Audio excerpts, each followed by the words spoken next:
then what's a really good pairing with that Lion up against the Mirana? Yeah, I'm trying to think. The Too many carries. possibilities.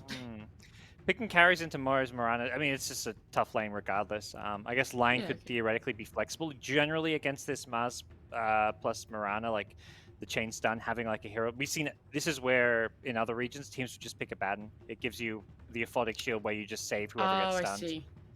Yeah, that's. I was going to say, like, China, they've always had emphasis on, again, when they verse the Mirana, you see Dispel. It doesn't even matter if they're not viable, because we don't see Omni a lot. We don't see even Abaddon, like other regions, don't prioritize it. Legion, really only Death was playing it, so this is where, like, you take a look at RNG, they're very reliant on having this single target lockdown. Mars sets up for the arrow. We might even see another support 5 here for Felix that could potentially also roam and gank with the Mirana. So they may push the line to a 4 and then go for and like an Abaddon sort of roll 5 or like an offlane and that can dispel. But sometimes I'm worried if you don't identify with the issue that they have with the Miranus and Mars. And oh, Brew again? All right. You got it. You got what you asked for. You got the brew coming out. Are you still excited for it? Seeing the Mirana and Mars come out with it? I think, like Parker was saying, that one of the biggest issues with Brew is if you get stunned before your ultimate. And there are a lot of ways this game to kill the Brew. Like Lion jump in, instant Hex, TA's got the burst. I do like Brew versus Templar Assassin though, just because this is a hero that has a lot of heavy damage in fights. And if you get Cyclone, you're instantly taken out. So, you know, there we go. Legion picked up. All right, so they do go for a hard dispel. Hard dispel, and a hero who can jump the brew, stop the ultimate from coming out. So there's a couple of, I think, good points that this Legion brings to the table. It's a, you know, that ag shot with the press the attack can be really good for enabling your TA to just win you a team fight by her damage output. So curious to see how RNG approaches. I think you really need to play fast against this support brew, because this is a hero that you've got to be able to punish the long cooldown, the ultimate, and the fact that it's a support brew. It's not doing a whole lot outside of throwing his Cinder Brew in a team fight when his ultimate's down. Okay, and then I just really want to jump into this straight away because I want to hear the conversation about it. They pretty much pick Spectre up, not instantly, but quite quickly. But then the Luna comes out very quickly in retaliation. I want to know matchup wise, scaling wise, how they're going to go up against each other, and if you favor the Luna pick with the lineup more than the Spectre pick with the lineup gods. I definitely, as far as the carry versus carry matchup, it's Spectre favored. The question is, can Luna play fast enough? You're going to outfarm Spectre as Luna. You have the stack farming capabilities with your bouncing glaives. You come online earlier with your BKB, but if Spectre gets that Mantis Skadi going, at that point the game starts to slip away from Luna unless you're like 10k gold ahead. So I like the idea from LBZs, which is, you know, they pick a carry matchup that isn't the greatest, but it fits their playstyle, which is play fast, win the game early to mid game. And for RNG, I mean, I think both teams pick a carry that suits them. It's let's just sit back, and if we get a farm Spectre, we win the game. Yeah, I do like the LBZS, what they're pulling here, because I think their strongest sort of timing in the first game was that early to mid, and then as it got on later, they definitely dropped off a little bit more. So I like the fact that they know that that was really strong for them, and they're putting this draft around that. I just really hope that it's not going to be one of those RNG games where potentially they still come out quite well from the laning phase. But Undying is going to close it out. Aries, that's a reaction and a half. Tell me why you like it, why you don't like it, and why the reaction.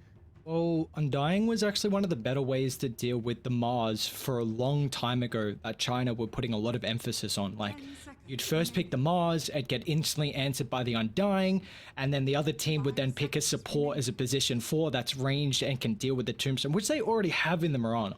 So it's kind of interesting what they're dishing on here for LBZS. They're looking to put a lot more emphasis on slowing down flyby, because that is how they're going to be able to make plays. And I love that pick. I was going to say, you know, D-Stones, you need a stun, you need a way to set up for Mirana's arrow. You can't just rely on Mars.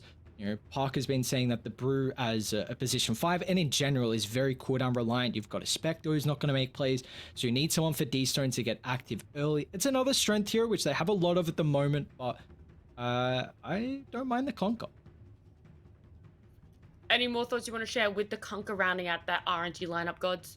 It's great because you have a good way to break the refraction with the torrent. Just give them a good way to, reliable way to start the fight. As Aries mentioned, setting up the arrow is so important, and it means they're not entirely reliant on flyby. Although based on last game, flyby is more than up to the task to carry some games from the off lane. Yeah, I think RNG just have a much more well-rounded draft. I look at LBZS and I see like TA, Legion, Luna, like these three cores together don't have any team fight. They're kind of greedy, but at the same time do not scale late game against the Spectre. So I'm definitely worried, and I think we could see another RNG. I don't think they're going to do well in the first 5-10 minutes in the lanes, but come 15-20 minutes in, I think RNG looks really strong. RNG seem to be able to keep calm under that pressure. They don't really scramble too much if a laning phase isn't going too harsh. They know how to transition well from that laning phase to the mid game. I like their lineup. I do like the team fight aspect coming out from them, so that's where I'm going to reside for this game number 2. But, boys, take it away. I'm looking forward to it. Thank you, Nat. So away. It's going to be a beautiful second game here. I like that China Cullen going back to a bit of a classic counter to the Mars in the Undying. My eyes are on LBZS if they can actually execute the laning stage a little bit better than what they did last game. I know they played great laning stage last game, but I think with the lineup they had to be a little bit more ahead than what they were. And I think this is pretty similar this game with how they've kind of drafted, especially with that Undying. Yeah, I think the trap a lot of these less experienced, less accomplished teams fall into is they know how to play lanes. Like in terms of, that's probably the thing easiest to replicate when you play your pub games is lanes in pubs are very similar to Pro Dota. Where things start to slip up is that the rotations. I think we saw last game LBZS kind of slightly ahead in lanes or at least even, and then some of the moves they made with their like mid laner rotating and stuff just didn't really work or just didn't make sense. And then they never really pressured the RNG side of the map. They never stopped the Spectre from just farming the jungle. So they can't just win lanes. They have to turn those lanes into an advantage. They have to pressure.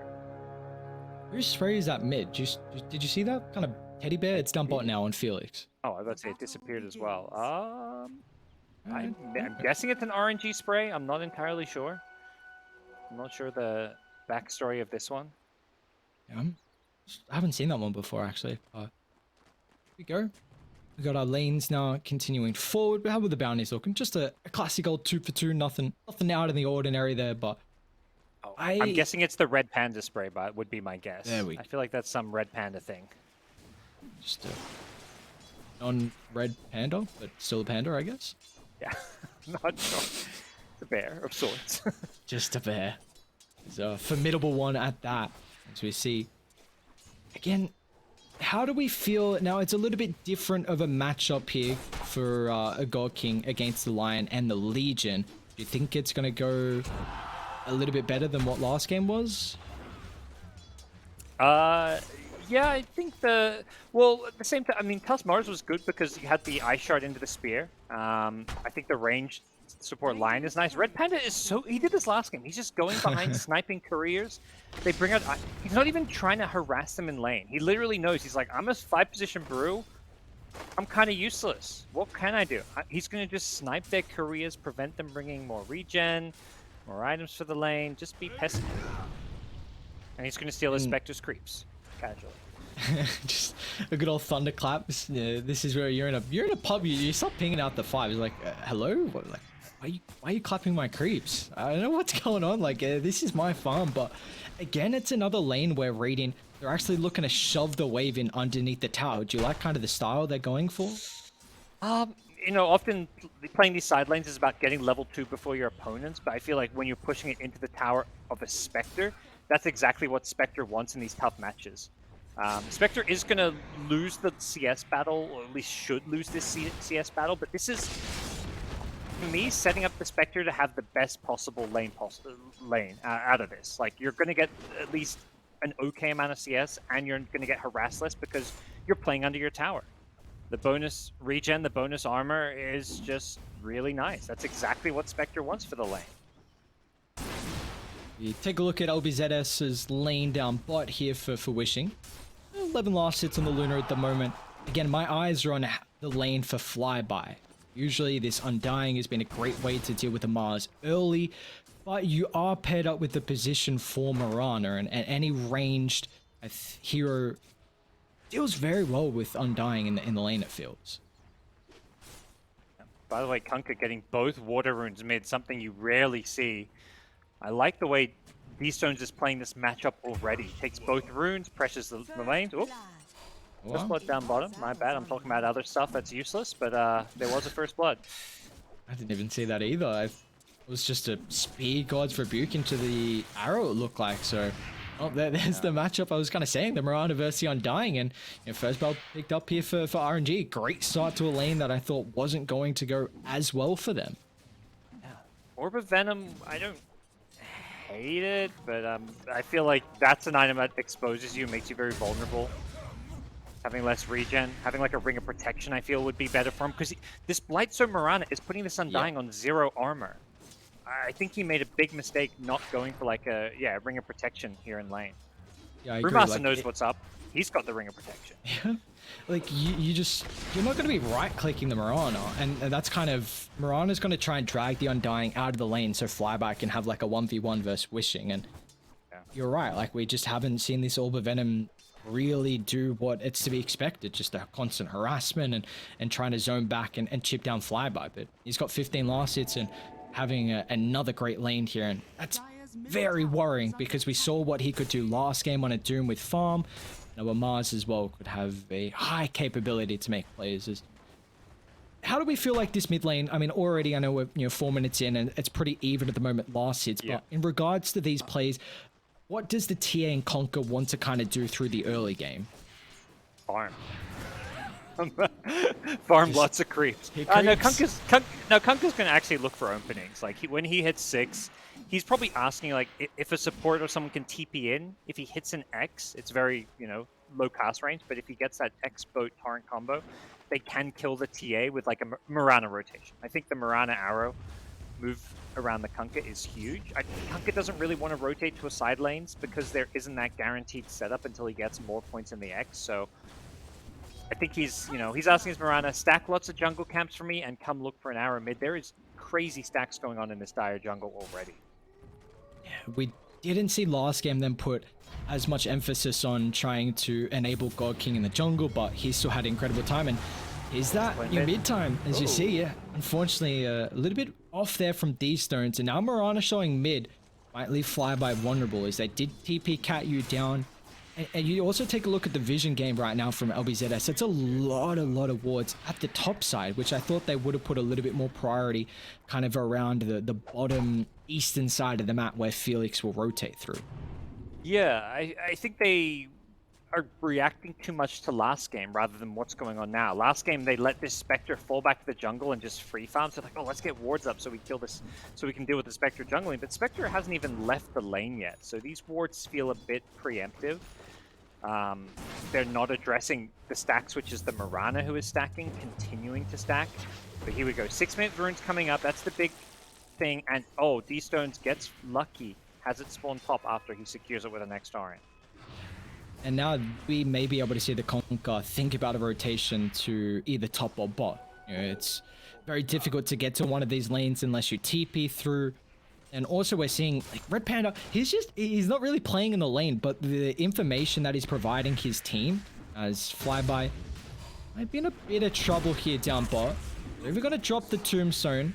Only 2 points in the beam, so Felix is going to try and deal with the Tombstone, which will give Flyby the opportunity to get back underneath the T1 tower. And he's got the health to survive the Luna's damage early on at the moment.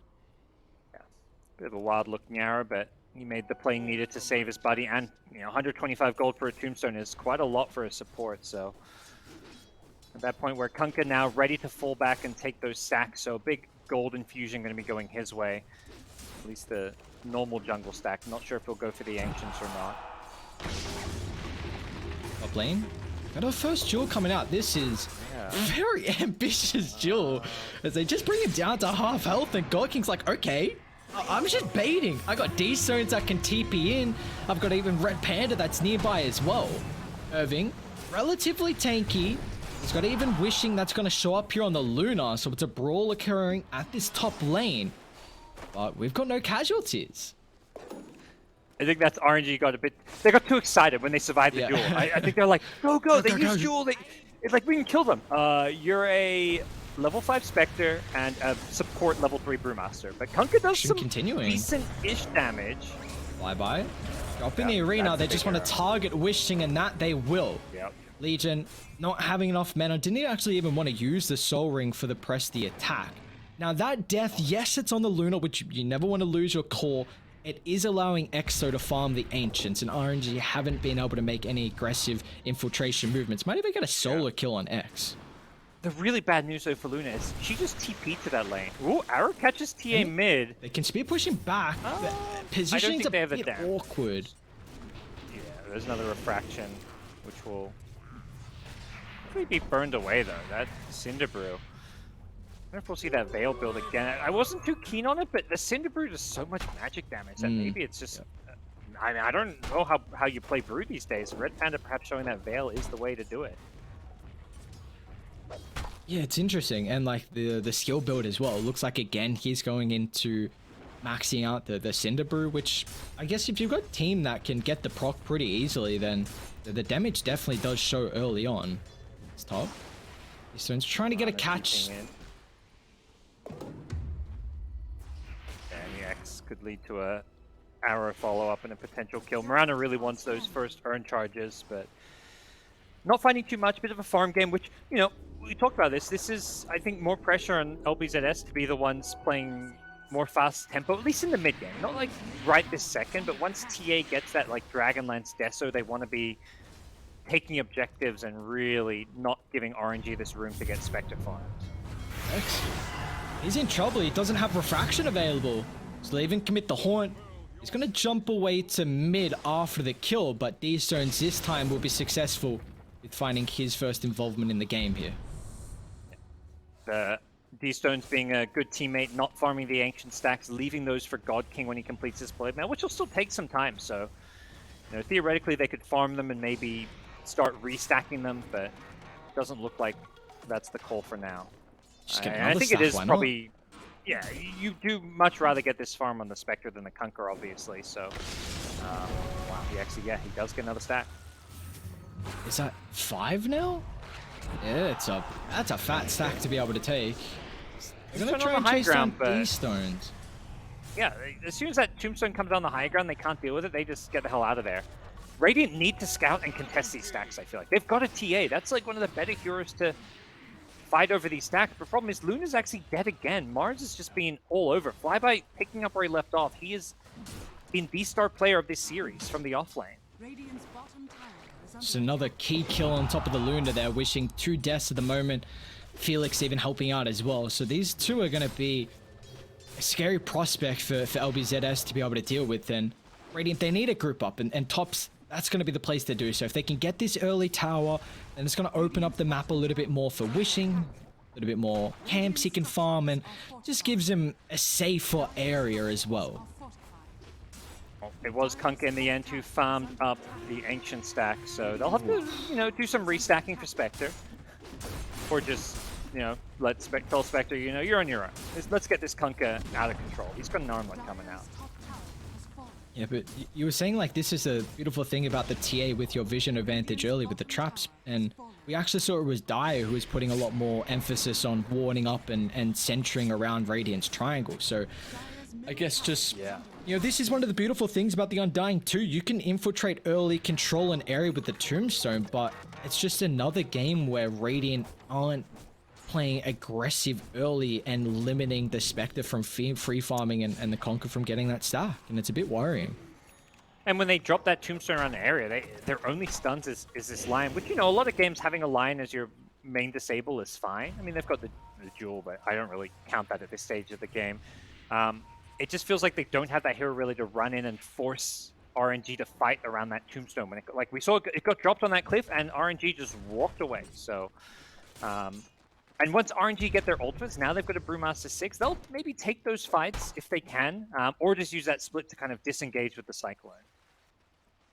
And RNG with their team fights, like not even just a split. You've got Horn, you've got Boat flying through Arena. Like, how are you actually going to be able to protect the Tombstone with all these ultimates that RNG have? It's just going to make the fight so much of a cluster that it can be very awkward to control around the Tombstone and protect it. Yeah. And even if you get on a high ground, you know, Spectre can kind of dagger up there, has decent-ish attack speed. Mirana can then hit it too with the leap charges, so they've got plenty of ways to kill this tomb pretty quickly. Night Shadow was popped, or at least it hasn't been popped, but could be popped. They are looking to fight around this Bruce split. They got the X now. At you. It's a great target to bring down. A lot of the control, the press the attack. They still get the boat connection, and now with the Horn fly through, RNG, all their ultimates are going to be committed, but they haven't been able to cancel them on LBZS. This is the important thing. You've got to stop RNG before they get their ultimates off, and they're unable to do that as they lose 3. Meanwhile, the Brewmaster controlled up the Templar Assassin, so X had 0 involvement through the fight, and with the speed drag back, we'll end up seeing the TA lose her life as well. RNG just so clean, so crisp as Flyby gets a triple. 8-0. Spectre already back farming. Spectre, you know, God King cliffed himself just to kill the Tombstone, which honestly was probably the best thing he could do after committing the haunt. He was like, okay, this Tombstone is how we lose this fight. I'm just going to tunnel vision on it. Then he's cliffed, but he just TP's out to go farm Ancients.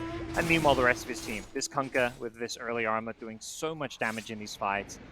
It's 8-0. And I think Lion, a bit of kind of misplay, I think, or just bad team coordination. He just kind of thought he was dead, so he threw out his spells, but oh, they blobbed the remote of the finger. But he actually got saved multiple times. First the press the attack, and then the heal from the Undying Soul Rip. I don't think you expected to be saved there, because he could have backed up and maybe got off another round of spells if he repositioned.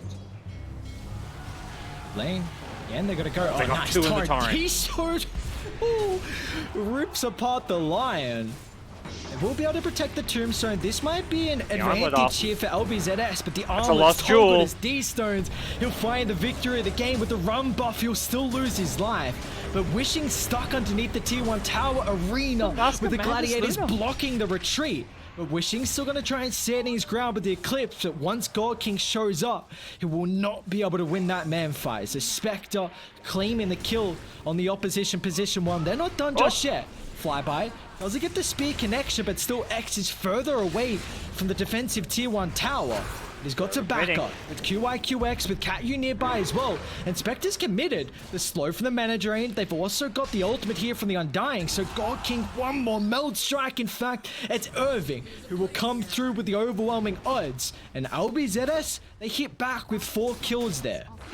Yeah, great recognition that RNG were chasing too hard, too fast. And also RNG just missing a couple of spells there. The spear back just pushed him back down to the river, but didn't actually latch onto anything. Combine that with the Mirana going for an arrow onto the TA, that kind of caught a creep as well. So they just chased.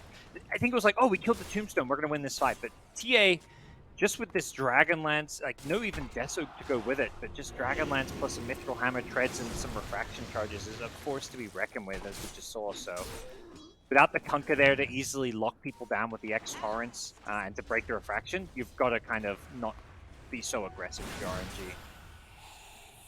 Well, they're looking to be aggressive now with that Moonlight Shadow. It did get scouted out, so great positioning with the traps that observe water as well from the top river. We did see Radiant in that game 1 be able to take a very early Roshan with the double damage rune as well, so maybe it could be another opportunity here, because you know, you've got Undying, Tombstone, Flesh Golems, great TA with maxed out Meld and Desolator, so all that minus armor. So if they have to sneak it potentially to come back into this game, because unfortunately Irving is going to pay the price here. He's getting held back up a decent amount. Flyby blinking the backline, controlling X along with QIQX, but they're not doing any damage at the moment to lock in the Templar Assassin. As RNG, they trade a 1-for-1, but God King, he's in no man's land. He tried to deal with the Tombstone, but it's going to cost him his life here. He's down 40 seconds on the deck. All right, this Tombstone sign caused some problems. That max level Tombstone with more hits to kill it, and Mirana didn't want to commit hard for it, whereas Spectre ran in thinking, okay, I can just hit this and pop a Blade Mail, but this is still a 1300 health Spectre, and even with Blade Mail, you know, TA's got 1600 plus health, they've got heals and sustain on the Radiant side. that Spectre is playing as if, you know, she's like a 2 or 3 solid Spectre when she's kind of just got Blade Mail Yasha. It's not the kind of part of the game where you can just run in that aggressively. So we're going to see a bit more caution coming in from Mr. God King. Props to Radiant though, they are doing a very good job at keeping this tier 1 mid alive, and they're going to hit a pretty decent timing soon. They actually get the tier 1 mid first, so this is going to open up the map. Roshan could be an option for them as they are hanging around the area. I don't know if they're going to do it without getting a pick off though. This could be dangerous. They're going for it. Torrent can cause some problems. Kunkka a bit low in mana though. Arrow will scout things out. It's dying fast. Well, we saw what happened last game. It looks like this time they will not lose anyone after claiming the Roshan. So we put a lot of emphasis on the fact that LBZS, they're going to have a very strong kind of 20-minute timing here once the BKBs get picked up because of how fast your Luna can farm, how fast your TA can farm. And now with that Aegis advantage as well, it just might be playing all into the cadence that they're looking for. Yeah, and on the other side, I think the reason RNG don't even try contest is they've kind of slowed down their timing a bit. The Spectre dying in 2 fights in a row. Spectre was having such a great game before those deaths and was really starting to come online in a big way. Took a bit of a hit in terms of net worth, still seeing 5th and, you know, slowly climbing, but I feel like the Spectre would be around 9k net worth as well if not for those deaths and actually ready to fight with a Manta style. So I think RNG are like, okay, remember last game, you know, we control the late game. We're not in any rush. We can give them an Aegis and still be in a perfectly fine position. So they are looking to just kind of slow things down a bit here.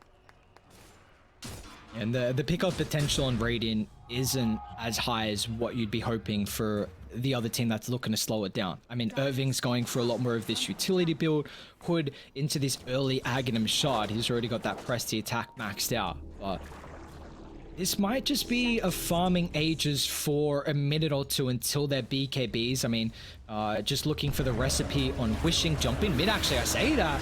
Instant press attack. Wishing's going to look to turn, but the Tombstone so far in the backline of the Soul Repeal. This is not the start that RNG are looking for, even though they have killed off the line, but they're going to look to retreat. Red Panda, great use of the Cyclone, should allow them to get back to safety. And with all those ultimates committed, maybe now LBZS can look to get active to take this top tier 2 tower. Yeah, definitely not a bad loss for LBZS, and if they can just, yeah, like you say, play active on the map, they're going to be the ones controlling this game right now. They're down 3k gold, they're down 6 kills to 14, but they're on a timer. There's a Spectre who's going to have a Manta soon, and when that Spectre hits Skadi, it could just be game over unless they've managed to turn this game around. If it's still an even-ish gold game and Spectre has Skadi, I don't see a way for Radiant to win this game, so it's go time now. I really like this itemization from Radiant. Actually, second Felix? Just the shenanigans. I was bring up the emphasis. You got to push up top, Cat U. Blind Earthspike? Just shy. But I have a lot of single target priority with trying to burst heroes down. So QI, QX, maxed out Soul Rip with the Holy Locket. Irving, he's already got that Aghanim Shard. So just a recognition that you have to play a little bit of a bait game. You angle the TA, angle the Luna, and then with that mass heal, turn the fight from there, drop the Tombstone, and then chase down RNG when they overcommit. Yeah, and similar to the early game today where FY played Mirani and went for this Yule's Urn, I feel like we're going to need to see a Spirit Vessel against all this healing. Luna's going to have a BKB, and so's TA, but still at some point the Spirit Vessel just feels like a necessary component to try and at least somewhat negate some of these heals.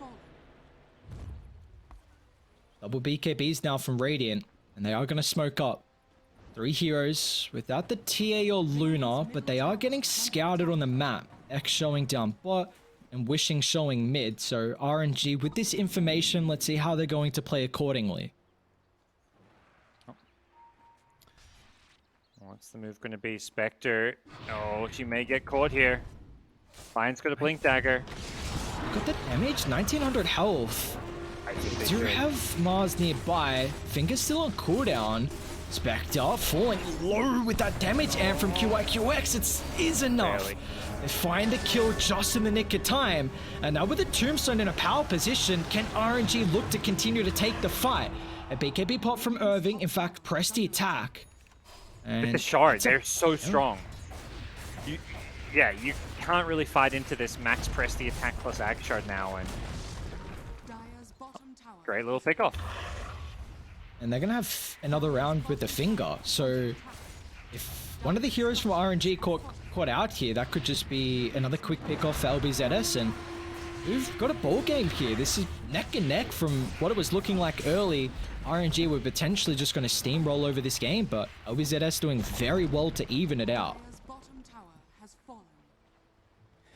We'll see where things progress from here. Red Panda with the Philosopher's Stone on Brewmaster are going to be looking at a very fast Aghanim Scepter, but there is a gank coming his way. Trouble. They want to fight with the Meta Aegis for the expiring. ultimate. They're actually going to turn, yeah. Haunt committed. Kill off the Lion, Radiant. TPs are starting to come through, but you have to pop the BKB on X. Not something you're looking to do. That's 9 seconds down the drain now. Not as bad as the old days, but it's still not great. And just recognizing that once Lion blinks in aggressively and it's on a support, Spectre's like, great, they've used Hex, they've used Impale. It's my time to shine. Like, that Lion is the most annoying hero in these team fights. It's all of the control and lockdown. If they ever catch Lion aggressively jumping in or out of position, they're gonna. That's when RNG want to take a fight. Love this itemization. Just continuing. Look at that Solar Crest on Legion. The recognition this game from Irving with his items, I think, is beautiful. Oh, and this Luna's going like Glass Cannon almost. Mask of Madness, Daedalus. Like, I feel like usually it's this more stat item after the BKB. You see like a Skadi. Sometimes you usually see a Manta style here in the items, but there is no Manta, no Skadi. It's all damage output for Wishing. Do you like this? Because, I mean, I wonder if they're lacking damage. It feels like LBZS, you just kind of need to survive the ultimates and survive the initial burst.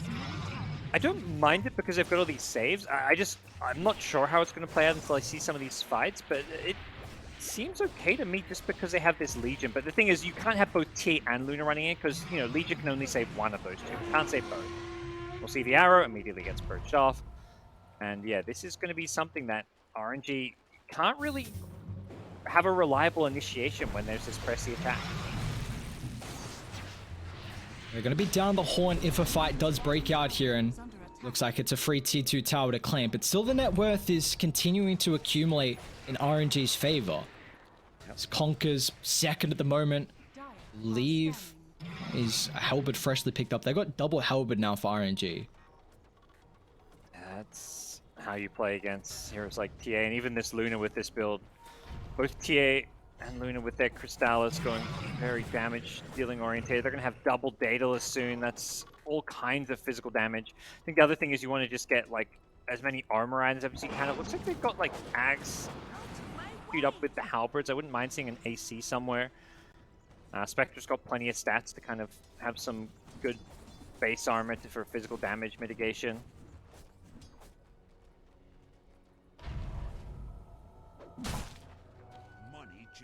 See what Radiant are looking to play here. Is there timing that we might see come out pretty shortly for LBZS? Because even though RNG lost a couple of those towers, they did a good job at least dodging these fights.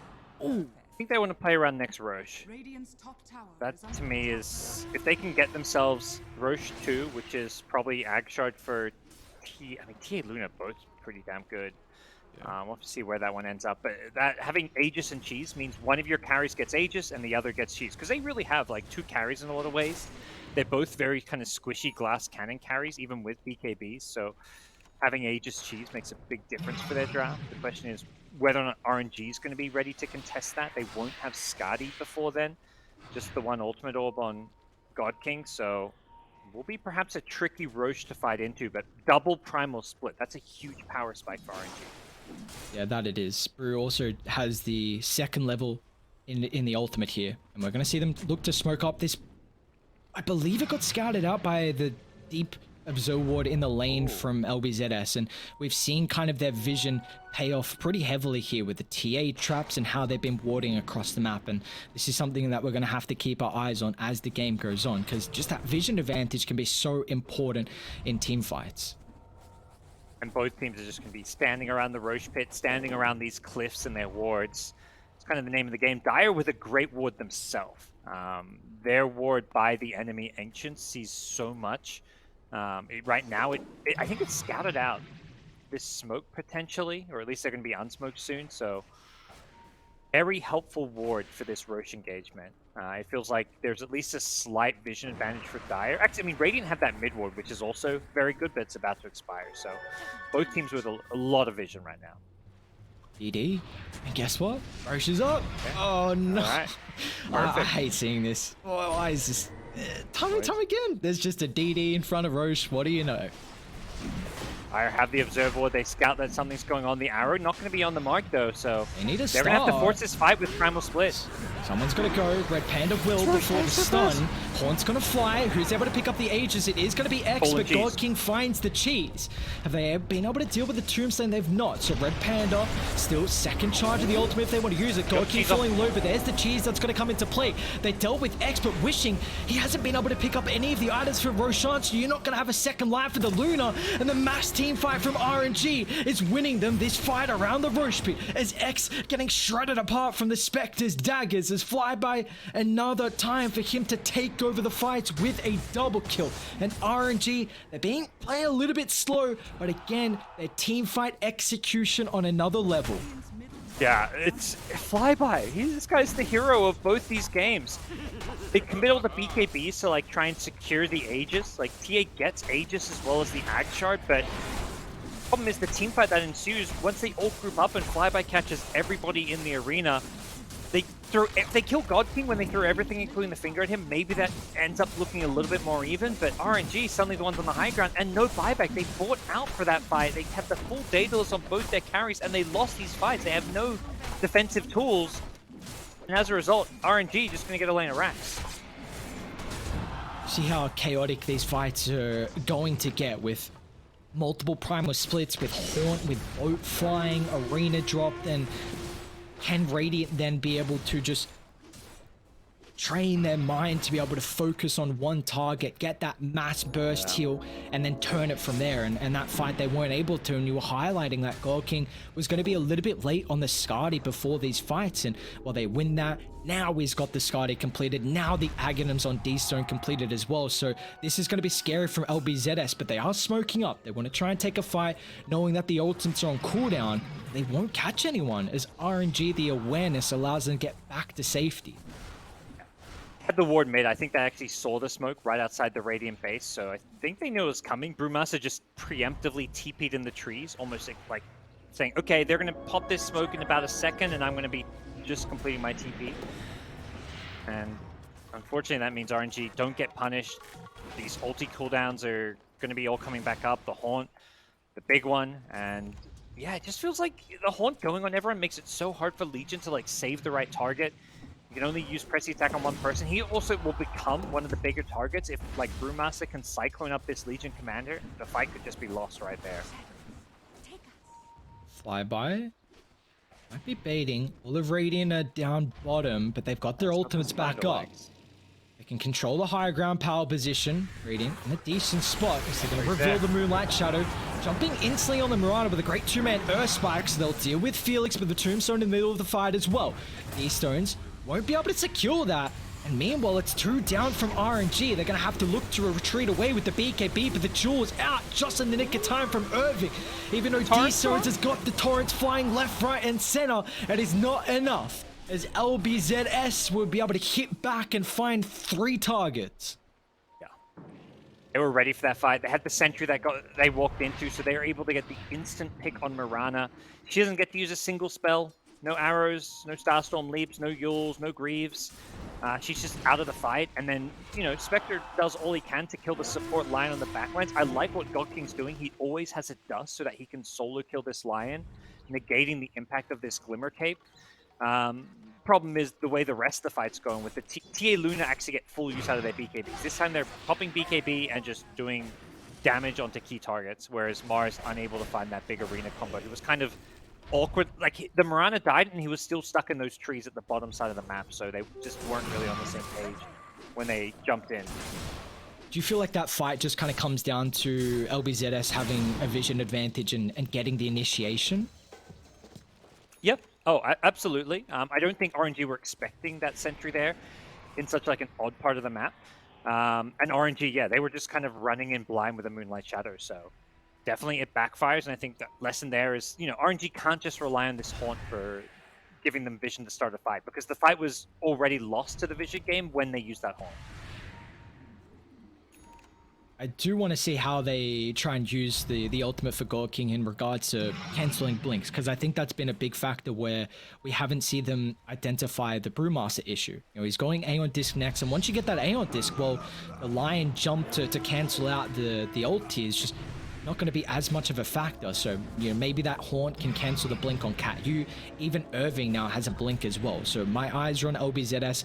If they can target down the Red Panda Brew, because those ultimates we saw game 1, so much chaos, and game 2 as well so far. Yep. He's potentially the difference maker, but at the same time, even if he gets, even when he gets the Primal Split off, TA and Luna, both great cures for killing the Primal Split warriors. They've got bouncing glaives, they've got side blades, so you've got to really respect that spread damage coming out if you're this Brewmaster in ulti form.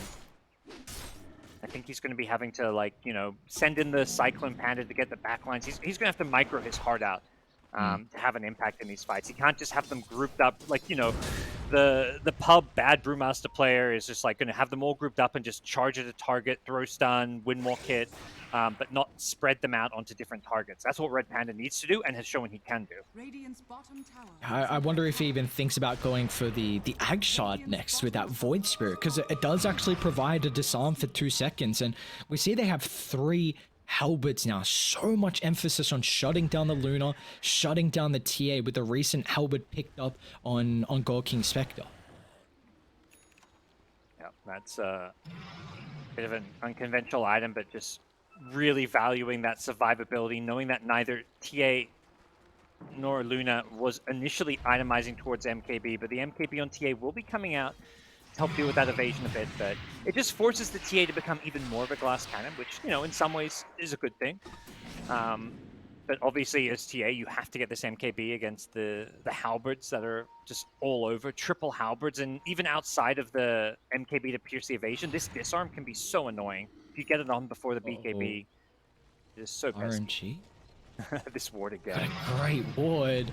Yeah. They're going to send But Wishing this time. They should know they're behind him, so they're going to spear, drag away with Arena. Drop what an Arena! It's away from Wishing. He's able to get the BKB open. They're able to deal with him. This turn, bow, toe, so much AoE control that LBZS cannot deal with. They won't protect the Luna, and it's going to cost them 3 heroes, maybe even Irving as well. There's a press the attack to the blink away, but now X is being targeted. They buy back on Wishing. Oh, that's a heavy commitment. LBZS, you don't have 2 other buybacks here on your Luna and Undying, so that is a big win condition now for RNG.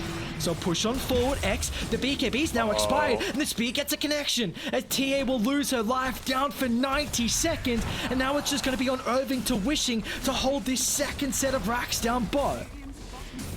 Flyby, what a insane Mars play. He spears out the Luna, but they were never really focusing Luna. His spear onto the Luna was just to force the supports to run in. Legion Commander and Lion are like, oh crap, Luna's being speared away from our base. We got to go in to help, but they were the real target. He speared Luna away and then arena'd like 3 heroes that were running in to help Luna. He wasn't even trying to target Luna with the arena, and RNG just cleaned up because of him. What a great heads-up play from him when it came to how he used his spells. This has been a highlight series from Flyby. I mean, his Doom in game 1 was incredible. We're seeing his Mars performance now in this game 2 as well. You just highlighted that. What a team fight for him. The spear drag away, that ward gave them so much information. They saw the TA connect mid, and then just a couple seconds after, Luna showed on the wave. So they were so aware that they were baiting the Luna. And that vision and setup cost them massively. And now it's their last set of racks, and you might be going up against Megas here with TA still down for 15 seconds. Yeah, you don't want that, but I'm not sure if they've got any good answers. Kunkka now with the tidal wave as well. And Primal Split just being used to help make things a little bit faster, and also the Cyclones. Jump in. How do you start? Tombstone's shot, but they're not protecting the Tombstone at the moment, Felix. Okay, Mirana falling really low, but a great defensive yours keeps the life, and RNG, just objective-based gaming. Mega Creeps now on the cards, and LBZS, they've got the works to be able to come back in this game one. Can they do it? They'll lose the Undying. Wishing and X both trying to stand their ground, but there's no more follow-up. RNG have reset off the arena. They do lose Red Panda. A quick use of the burst from the Lion along with the Templar Assassin, now with the Jewel out as well. God King, he's going to be healthy thanks to the creeps. Catyu's going to jump on the backline here. God King might end up falling, and he will. Okay, LBZS, they find 3. A triple for your Templar Assassin, but again, they're up against the wall now with the Mega Creeps coming in. Yeah, it's maybe too little too late. They finally found a way to start the fight, catching the Brew before he could, well, coming out of his ultimate, and unfortunately, well, I guess maybe fortunately, they do have Roshan spawning in 15 seconds, so I think LBZS have to go for that Roshan. They cannot let RNG get themselves another Roshan. Spectre doesn't have buyback yet. They can press forward a little bit. I mean, that's the thing. They win one fight and catch heroes without buyback. TA Luna, they shred buildings. Doesn't matter if you're down Mega Creeps. If all you need is to win that one fight and have heroes without buyback, and you can win the game. Yeah, and I wonder, TA soon with the Aghanim Scepter is going to be very mobile, so it can go back, defend the base, and then rejoin the team as well, because Undying's not going to deal with the waves, the Lion, even Legion's not going to be. Legion has no dual damage. I just recognize this. Hasn't got a win. Kunkka's got dual damage. Yeah, Kunkka's got it. Plus That's 10. He's rocking some. Yeah. You know, we talk about infinite scaling, but with Legion, it's always like, well, infinite scaling for who? And right now, it's for RNG's side. But so Aghanim Scepter did go the way of the TA. You kind of mentioned it was coming up, and that's a big one when it comes to that global mobility. So what else did we get? Aegis is on the Luna, and also TA is going to put the cheese in the fountain. So after that getting picked up, 6,000 net worth lead, but a big objective advantage that the side of Die have. I think RNG is going to make sure they have all their... They don't mind taking a fight into this Aegis probably, but they want to have that assurance policy of, okay, we've got our next layer of items, we've also got buybacks on our key heroes, so that even if we lose a fight, we aren't just throwing this game. And they're also pretty close to a couple of level 25s. Kunkka is only a little bit of XP away. Mars about to hit 24, so some pretty big power spikes. Yeah, even Spectre is quarter of the way to 25, so realistically, if you're RNG, you're saying, well, we're up megas, we could go fight, but level 25s are pretty insane when it comes to Dota 2 power spikes. And they also have to keep in mind that Luna still has the buyback cooldown for another 3 minutes. So you've got to go through Aegis. Yes, that's definitely going to be a tricky thing, but if you get the kill on Luna, she's down and out of the count, and that's probably going to be all she wrote then. Yeah. Oh, Rapier. All right, let's go. You're in a Mega Creeps game. You kind of got to do these crazy things. I mean, this is a 40-minute Luna who still has a Mask of Madness. This is usually one of those items that you're almost have to replace by at least this stage of the game, but just hasn't found the farm, and this game has just headed a direction where I don't think Wishing has felt like he's had an opportunity to fit something else in, so they're all in. RNG? Bit disconnected at the moment with D-Stones to the eastern side, so we'll see if this Observe Ward from Catyu might be able to scout out anyone angling to connect. If they just get the vision on D-Stone to the higher gun, no, they'll run down instead. Smoke's gonna pop, Catyu, BKB instantly pop from D-Stones, he's gonna TP out, but they actually want to take the fight. A bit of a bait from D-Stones as the Horde's gonna fly, and Catyu, it's just the sacrificial lamb. The rest of LBZS have to get back to safety, but they're gonna turn. They've still got the Tombstone on the high ground. No, the BKB's committed and wasted here from Kunkka, but Wishing, he's gonna pop his own BKB as well. The arrow hits. The arrow to fly, but the pressing attack gives him the protection. They bring it down though. The first life completely wasted. And then we've got to keep in mind he's got a Rapier. The Templar Assassin as well, just getting controlled in RNG. They've got too much gas in the tank. The buybacks are gonna come through, but is the Rapier enough? The Helmet completely kiting. A Jules on the backline, maybe they'll kill off Felix. They can't even get the first duel victory of the game, and now the Rapier is gonna end up falling as well. No buyback on Wishing, X-controlled. He'll get the protection inside the base. But LBZS without the Rapier, the third, it's almost down as well, and they've got to call it RNG. A convincing first series victory for them.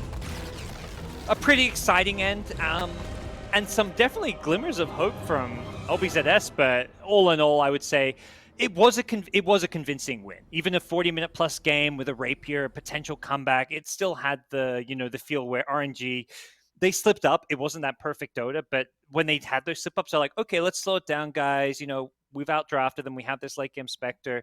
Let's just, you know, get that win. Even though they went for that like 30-minute win, they'll take the 45-minute win. Yeah, definitely. And that's coming into it, I was questioning how easy of a series this was going to be for RNG, because LBZS, they did finish second in that low division. It's definitely a team that can take maps out of nowhere and potentially a series as well if they get that draft. But RNG, we're seeing if they've got a lineup that can have a lot of priority on team fight, then their execution is on another level, as we saw in this series. A 2-0 for them, taking down LBZS, and we're going to see them in the lower bracket. That being said, we'll send it to a quick break, and then we'll break down the series.